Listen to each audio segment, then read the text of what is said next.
ముఖ్యమంత్రిగా ప్రమాణ స్వీకారం చేయబోతున్న చంద్రబాబు గారి పొలిటికల్ జర్నీ. చంద్రబాబు నాయుడు గురించి మనం ప్రత్యేకంగా చెప్పాల్సిన పని లేదు. ఉమ్మడి ఆంధ్రప్రదేశ్ రాష్ట్ర రాజకీయాల్లో ఒక వ్యక్తిగా ప్రవేశించిన ఆయన ఒక మహాశక్తిగా ఎదిగాడు. రాజకీయం అనే పదానికి కొత్త అర్థాన్ని చెప్పిన నాయకుడిగా గొప్ప గుర్తింపును తెచ్చుకున్నాడు. జనం కోసం మనం, జనంతోనే మనం అనే నినాదంతో ముందుకు సాగిన ఆయన 4వసారి సీఎంగా ప్రమాణ స్వీకారం చేస్తుండడం నిజంగా చాలా గొప్ప విషయమని చెప్పాలి. ఇక ఇదిలా ఉంటే మొదటి నుంచి చంద్రబాబు నాయుడు రాజకీయ ప్రణాళికలను రూపొందించడంలో అపర చాణక్యుడిగా వ్యవహరిస్తాడు. ఎవరిని పార్టీలో ఉంచుకుంటే మేలు జరుగుతోంది, ఎవరి వల్ల కీడు జరగబోతుంది అని ముందే ఊహించి వాళ్ళని తన పార్టీ నుంచి బయటికి పంపిస్తూ పార్టీని కాపాడుకుంటూ వస్తున్నాడు. ఇక పార్టీ విషయంలో చంద్రబాబు యూత్ ను ఎక్కువగా ఎంకరేజ్ చేస్తూ ఉంటాడు.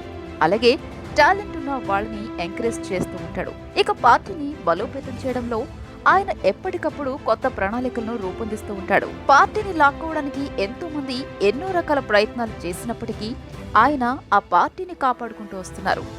ఇక ఇప్పటి వరకు 4 సార్లు సీఎంగా గెలిచి ప్రజల్లో తనకు ఉన్న మద్దతు ఏంటో అపోజిషన్ పార్టీలతో పాటు కేంద్రంలో ఉన్న పార్టీలకు కూడా తెలిసేలా చేశాడు. ఇక ఆయన నాయకుడిగా ఎలా ఎదిగారు అనే విషయాలను కనుక మనం ఒకసారి చూసుకుంటే 1950వ సంవత్సరంలో చిత్తూరు జిల్లాలోని నారావారిపల్లెలో నారా కార్జురా నాయుడు అమ్మనమ్మ దంపతులకు చంద్రబాబు నాయుడు జన్మించాడు.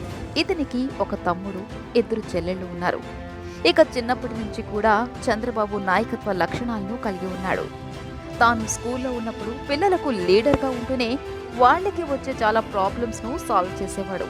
అలా ఆయన బాల్యం సాగింది. ఇక కాలేజ్కి వచ్చాక ఆర్థిక శాస్త్రంలో పోస్ట్ గ్రాడ్యుయేషన్ చేస్తున్న సమయంలో ఆయనకి యూత్ లో మంచి ఫాలోయింగ్ ఉండేది.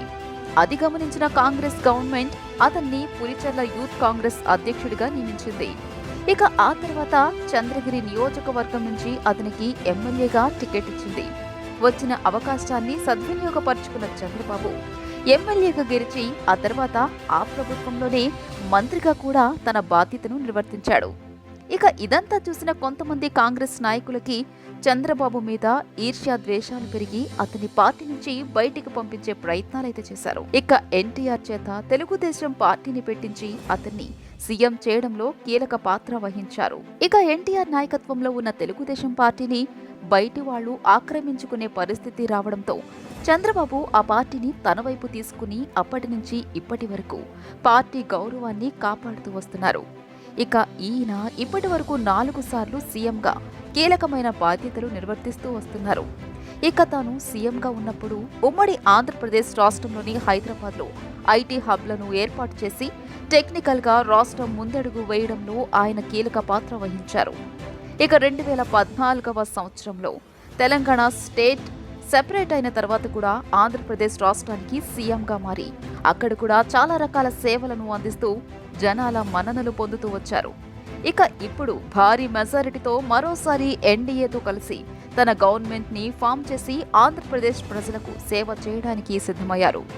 తన ఎంటైర్ పొలిటికల్ కెరియర్లో ఎన్నో ఎదురు దెబ్బలను తిన్న చంద్రబాబు నాయుడు మొత్తానికైతే తాను అనుకున్నది సాధిస్తూ వస్తున్నారు. ఇక తన హయాంలో ఎన్నో రకాల సేవా కార్యక్రమాలను చేపట్టి ప్రతి ఒక్కరి భవిష్యత్తుకు బంగారు బాటలు వేస్తూ వచ్చారు. ముఖ్యంగా ఆడవాళ్లు కూడా చదువుకోవాలి, వాళ్లు కూడా ఉద్యోగాలు చేయాలి అనే నినాదాన్ని తెర మీదకి తీసుకొచ్చి వాళ్ళకి ఉన్నత చదువులు చెప్పించడంలో చంద్రబాబు కీలక పాత్ర వహించారు. అందుకే చాలా మంది ఉద్యోగులు, ఆడవాళ్లు సైతం చంద్రబాబు నాయుడికి సపోర్ట్ గా నిలబడుతుంటారు.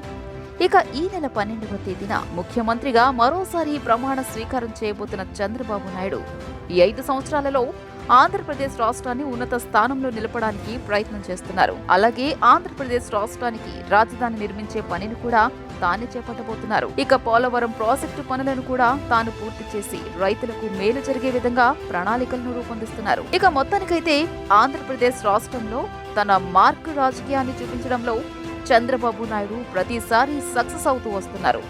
ఇక ఈసారి కూడా ఆయన ఆంధ్రప్రదేశ్ ను స్వర్ణాంధ్రప్రదేశ్ గా మార్చడానికి సిద్ధంగా ఉన్నారు. ఇక మరోసారి ముఖ్యమంత్రిగా పదవిని చేపడుతున్న చంద్రబాబు నాయుడు గారు సక్సెస్ఫుల్ గా ముందుకెళ్లాలని కోరుకుందాం.